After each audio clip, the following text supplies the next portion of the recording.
Welcome to I dream. నేను మీ సురేఖ. అందో అనంగానే మనందరికీ గుర్తొచ్చేది స్కిన్ అండ్ హెయిర్. అయితే ఈ స్కిన్ అండ్ హెయిర్ని హెల్దీగా ఉంచుకునే ప్రాసెస్లో కొన్నిసార్లు రకరకాల టిప్స్ మనం పాటించి ఫెయిల్ అయిపోతూ ఉంటాం, కొన్నిసార్లు సక్సెస్ కూడా అవుతూ ఉంటాం. అయితే మన స్కిన్ అండ్ హెయిర్ హెల్దీగా ఎలా ఉంచుకోవాలో కరెక్ట్గా తెలుసుకుందాం. ఇవాళ మనతో పాటు ఉన్నారు ప్రముఖ డెర్మటాలజిస్ట్ స్వప్నప్రియ గారు. వారితో మాట్లాడదాం. డాక్టర్ గారు నమస్కారం అండి. హలో అండి, నమస్తే. ఎలా ఉన్నారు మేడం? గుడ్ అండి. మేడం, సమ్మర్ వచ్చేసింది. స్కిన్ కేర్ కోసం అని చెప్పి రకరకాల ప్రయోగాలు చేస్తూ ఉన్నానండి. అంటే రకరకాల క్రీమ్స్ యూస్ చేయడం కావచ్చు, ఇలాంటివి చేసి కొంతమంది సక్సీడ్ అయిన వాళ్ళు ఉన్నారు, కొంతమంది ఫెయిల్ అయిపోయి స్కిన్ మొదటికే మోసం చేసుకున్న వాళ్ళు కూడా ఉన్నారండి. అసలు హెల్దీ స్కిన్ అంటే ఏంటి, మీ మాటల్లో చెప్తారా? నన్ను అడిగితే healthy skin first thing, every skin tone is beautiful అండి. ఓకే. అంటే తెల్లగా అనేది ఒక్కటే క్రైటీరియా కాదు స్కిన్ బాగుంది అని చెప్పడానికి. Every skin is beautiful. చాలా బాగా చెప్పారండి. ఎందుకంటే చాలా మందిలో ఉన్న అపోహ ఏంటి అంటే హెల్దీ స్కిన్ అనంగానే కలర్. తెల్లగా ఉంటే హెల్దీ స్కిన్ అనుకుంటారు. సో ఫస్ట్ థింగ్, మనం ఆ మైండ్ సెట్ ని డిలీట్ చేయడం is important. Okay. For example, skin మీద హెల్దీగా లేదు అనడానికి రీజన్స్ ఏంటంటే దాని మీద మొటిమల్లాగా రావడము, నల్ల మచ్చల్లాగా ఉండడము, వ్రింకిల్స్ లాగా కనిపించడము, లేదంటే అక్కడ ఏదైనా హెయిర్ పెరుగుతున్నట్టు అనిపించడము. ఓకే. అలాంటివి they are the science.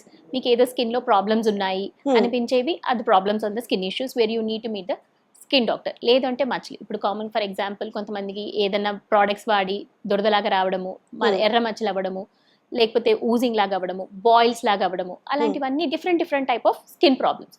So దాన్ని మనము అన్హెల్దీ స్కిన్ అంటాం. But normal soft smooth skin లాగా ఉండి, if you are fine with, అంటే మీ స్కిన్ టోన్ నార్మల్ గా యూనిఫామ్ గా ఉంది అంటే then it is a good healthy skin అండి. ఓకే. అంటే మేడం, ఇప్పుడు స్కిన్ పైన ఏదైనా పింపుల్స్ లాంటివి వచ్చినప్పుడు హోమ్ రెమెడీస్ ఇలాంటివి చేస్తూ ఉంటాం కదా, అలాంటివి ఏ స్టేజ్ వరకు చేయొచ్చు, ఏ స్టేజ్లో ఉన్నప్పుడు డెర్మటాలజిస్ట్ని కలవాల్సి వస్తుంది? ఈ పింపుల్స్ అనగానే స్టేజెస్ 1 to 4 ఉంటాయి. సో ఎర్లీ స్టేజ్లో చిన్నగా బ్లాక్ హెడ్స్, వైట్ హెడ్స్ ఏదో 1-2 ఉన్నాయి. Probably they will come out easily with some salicylic acid face washes కానీ, అలాంటివి మైల్డ్ స్క్రబ్స్తో కానీ. ఎక్స్ఫోలియేటింగ్ ఎఫెక్ట్ ఏంటంటే వైట్ హెడ్, బ్లాక్ హెడ్లో ఏంటంటే మనకు కనిపిస్తుంటుంది ఆ పాయింటెడ్ హెడ్. అదే వైట్ హెడ్ ఏంటంటే కొద్దిగా డీప్లీ సీటెడ్ ఉంటుంది. సో అది బయటికి రావాలి, దానిపైన ఉండే cover part of the skin పోతేనే అది బయటకు వస్తుంది. సో ప్రాబబ్లీ మనం కొన్ని హోమ్ రెమెడీస్ అలాంటివి చేసినప్పుడు ఏమవుతుందంటే మైల్డ్ ఎక్స్ఫోలియేషన్ లాగా అయ్యి లోపల ఉండే బాడీ బయటికి రావడం వల్ల పింపుల్ వచ్చేస్తుంది. So that's how some early stages of pimple do respond.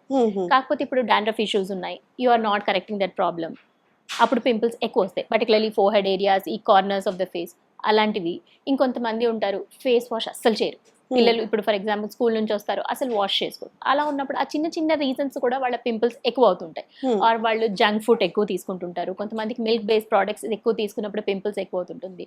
So అలాంటివి సమ్ కరెక్టబుల్ కాజెస్ని మనం చేసినప్పుడు, హోమ్ బేస్డ్ థింగ్స్ అంటే మనకి ఇన్ఫర్మేషన్ తెలిసినప్పుడు కొన్ని ఆ కరెక్షన్స్ చేసుకొని ప్రాబ్లమ్ ఇంప్రూవ్ అవుతుందా లేదా అనేది చూడొచ్చు. అండ్ కొంతమంది ప్రోడక్ట్స్ ఆయిల్ మసాజెస్ చేస్తుంటారు, అంటే యాంటీ ఏజింగ్ రీజన్ కోసము ఆయిల్ మసాజెస్ చేస్తుంటారు. కానీ కొన్ని ఆయిల్స్ వల్ల పింపుల్స్ ఎక్కువ అవుతాయి. ఓకే. సో అలాంటివి ఏమైనా చేస్తున్నారా, అవి తీసేయడం. So just those 2 or 3 small చేంజెస్తో కూడా ప్రాబ్లమ్స్ కరెక్ట్ అవుతాయి. కొంతమందికి వైటమిన్ B12 ఇంజెక్షన్స్ కానీ, ఎక్సెసివ్ సప్లిమెంట్స్. కొంతమంది ఉంటారు హెల్దీగా ఉండాలని ఎవ్రీడే సప్లిమెంట్స్. ఇప్పుడు everyone is on న్యూట్రిసిటికల్స్.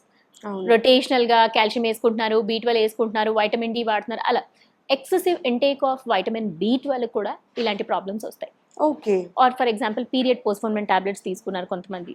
Period postponement tablets వాడినప్పుడు కూడా, ఆర్ కాంట్రాసెప్టివ్ పిల్స్ వేసుకుంటారు sometimes for cycles irregularity అలా ఉన్నప్పుడు. సో ఇవన్నీ reasons which are correctable reasons. If you know, మీరు ఇంట్లోనే you will get out of the problem easy. అంటే replace చేసి you use a right thing in that place, ఈ problem solve అవుతుంది. So ఇట్లాంటి సప్లిమెంట్స్ కాకుండా మనము ఫుడ్ లోనే కొంచెం మార్పులు అవి చేసుకోవచ్చు. ఎక్సెసివ్ సప్లిమెంట్స్ అనేవి వాడకూడదు. తెలియకుండా, అంటే అవసరం లేకుండా beyond some point you are not over supplementing your body. So అలాంటివి కూడా you have to take care అనమాట. మేడం, ఇందాక మీరు అన్నట్టుగా డాండ్రఫ్ ఉంటే కనుక పింపుల్స్ వస్తుంది అంటారు కదా. సో డాండ్రఫ్ ఇనిషియల్ స్టేజ్లోనే మనం తగ్గించుకోవాలి అంటే అసలు ఈ హెయిర్ కేర్ ఎలా ఉండాలి అంటే మీ మాటల్లో ఏం చెప్తారండి? డాండ్రఫ్ అనేది ఇట్స్ అందరికీ యూనిఫామ్గా ఉండదండి. కొంతమందికి ఫర్ ఎగ్జాంపుల్ ఆయిలీ స్కాల్ప్, పొద్దున్న తలస్నానం చేస్తారు, ఈవినింగ్ కల్లా ఆయిలీ అయిపోతుంది. సో అలాంటి వాళ్ళకి అది డాండ్రఫ్ సివియారిటీ ఎక్కువ ఉంటుంది. కానీ ఫర్ ఎగ్జాంపుల్ కొంతమంది 2 days తర్వాత వాళ్ళకి డాండ్రఫ్ లాగా కనిపిస్తుంది. సో ఇట్ మీన్స్ వాళ్ళకి ఓన్లీ వాళ్ళ క్లెన్సింగ్ హ్యాబిట్ని మనం కరెక్ట్ చేయాలి. అంటే they need to wash their scalp more frequently. Okay. అదే ఆయిలీనెస్ ఎక్కువ ఉండడం వల్ల within a day they are getting oily అంటే వాళ్ళ షాంపూని మనం స్ట్రాంగ్ చేయాలి. అండ్ ఆల్సో ఎక్కువ ఆయిలీ ఉందంటే ఓరల్గా కొన్ని టాబ్లెట్స్ పెట్టాం some amount of oil production సివియారిటీని కొన్ని తగ్గించడానికి. అండ్ ఈ whatever the severity antifungal component అనేది is a very common thing in the shampoo.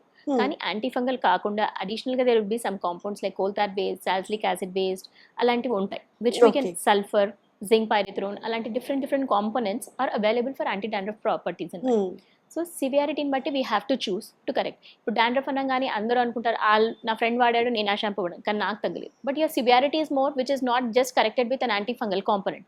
అడిషనల్గా some components are needed in your shampoo which you can correct. So first సివియారిటీని identify చేసుకోవడం is important. And okay. ఈ సివియారిటీని identify చేసుకున్నాక దాన్ని బట్టి you will have to start the antidote. And చాలామంది dandruff ఉండేవాళ్ళు అంటే అది పొట్టుపోతుంది. సో పొట్టుపోతుందంటే స్మూత్ చేయాలి స్కాల్ప్ అని. సో ఇంకా ఆయిల్ పెడతారు. No, oiling of the scalp వల్ల డాండ్రఫ్ ఇంక్రీజ్ అవుతుంది. ఓకే. సో ఆ రీజన్ కోసం over night oiling, particularly dandruff complaints ఉండేవాళ్ళు ఓవర్ నైట్ ఆయిలింగ్ పెట్టదు. మరి Okay. ఆయిల్ పెట్టకపోతే హెయిర్ పాడవుతుంది కదా, అది నెక్స్ట్ క్వశ్చన్ మోస్ట్ కామన్ గా చాలా మంది. ఖచ్చితంగా. ఎందుకంటే జుట్టు బాగుండాలంటే ఆయిల్ బాగా పెట్టాలి పెట్టాలి. అని అంటారు. Yes. సో అలాంటి వాళ్ళు ఏంటంటే తలస్నానం చేసే రోజు ఆ రోజు మార్నింగ్ లేచాక ప్రాబ్లీ ఒక 1-2 hours ఉంచేసి దే కెన్ యూస్. మరి ఫీమేల్స్కి హెయిర్ లెంత్ ఉంటుంది. సో వాళ్ళు ఏం చేయొచ్చు, హెయిర్ లెంత్లో ఆయిల్ పెట్టేసుకుని స్కాల్ప్కి they can avoid the oil for overnight. Okay. Probably morning లేవంగానే ఆయిల్ పెట్టేసుకుంటే they can have the normal head wash like other people అండి. మేడం ఇప్పుడు హెయిర్ వాష్ అనేది వీక్లీ ఎన్నిసార్లు చేసుకుంటే మంచిదండి హెల్దీగా ఉండటానికి, హెల్దీ హెయిర్ మెయింటైన్ చేయడానికి? ఇప్పుడు అందరికి నార్మల్గా వాళ్ళకి ఎక్కువ జిడ్డుగా అవ్వట్లేదు అనుకుంటే వారానికి 2 సార్లు సరిపోతుందండి. అలా కాకుండా కొంతమంది ఎవ్రీడే వర్కౌట్ చేస్తూ ఉంటారు, వాళ్ళకి చెమటలు ఎక్కువ పడుతుంటుంది. అలా ఉన్నప్పుడు ఏంటంటే ఈవెన్ ఎవ్రీడే వాష్ కూడా చేసుకోవచ్చు. కానీ మరి ఎలా కేటగరైజ్ చేసుకోవాలి, వీళ్ళు రోజు చేసుకోవాలా, వీళ్ళు వీక్లీ ట్వైస్ చేసుకోవాలి అంటే వాళ్ళ స్మెల్ బట్టి హెయిర్ ఎంత జిడ్డు అవుతుంది, లేకపోతే మనకు దురద వస్తుందా, పొట్టులాగా స్కాల్ప్లో కనిపిస్తుందా అనే ప్రాపర్టీస్ని బట్టి మనము రోజు చేయాలా, ఆల్టర్నేట్ డే చేయాలా, వీక్లీ వారంలో 2 రోజులు చేయాలనేది మనం డిసైడ్ చేసుకోవచ్చు అండి.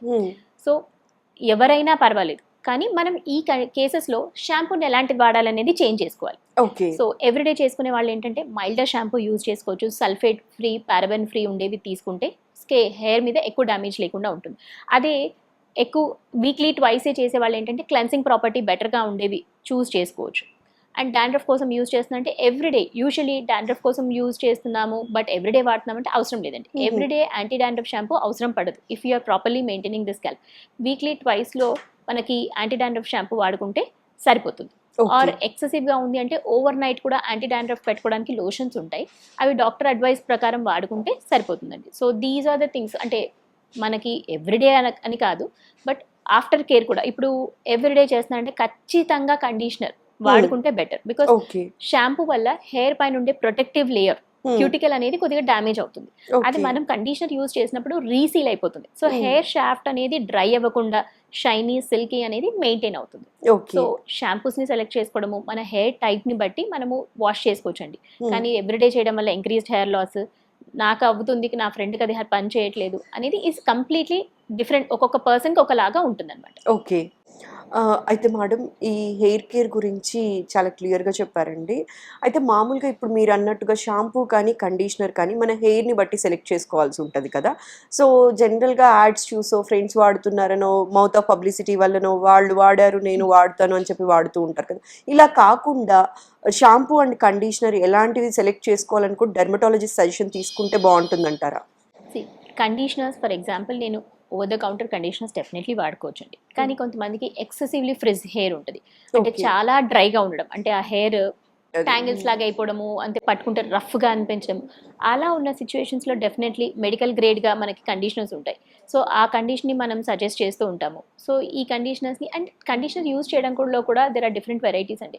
కొంతమందికి 10 minutes పెట్టుకోమని చెప్తుంటాం. ఇప్పుడు ఆ కండిషనర్ పెట్టుకుంటే కూడా హెయిర్ ఫ్రిజినెస్ అనేది ఉంది అనుకుంటే హెయిర్ మాస్క్స్ అనేది అవైలబుల్ ఉన్నాయండి. హెయిర్ మాస్క్ అంటే తలస్నానం చేసే ముందు ఒక 1/2 hour to 1 hour before apply చేసి తర్వాత వాళ్ళని హెడ్ బాత్కి వెళ్ళమంట. సో దీనికి ఏంటంటే డీప్ కండిషనింగ్ ఎఫెక్ట్ ఉండడం వల్ల ఆ డ్రై ఫ్రిజినెస్ అనేది ఉండదు. సో కండిషనర్ ఎవ్రీవన్ అంటే ఆయిలీ స్కాల్ప్ ఉండేవాళ్ళు కండిషనర్స్ వాడకూడదు అంటారు. స్కాల్ప్కి మనం కండిషనర్ వాడట్లేదండి, we are only using for the hair length. స్కాల్ప్కి Okay. అప్లై చేస్తే డెఫినెట్లీ వాళ్ళు అన్నట్టు గ్రీజీగా అనేది ఇంక్రీజ్ అవుతుంది. సో హెయిర్ లెంత్లో మాత్రం మనం కండిషనర్ వాడుకోవచ్చు. Thank you so much madam. Hair ఎలా మెయింటైన్ చేయాలి, షాంపూయింగ్ కానీ, కండిషనింగ్ కానీ, లేకపోతే ఆయిలింగ్ కానీ ఎలా యూజ్ చేయాలి అనే విషయం అందరికీ అర్థమయ్యేలా చెప్పారండి. మరోసారి స్పెషల్ థ్యాంక్ యూ. నమస్కారం. థ్యాంక్ యూ అండి. Thank you so much.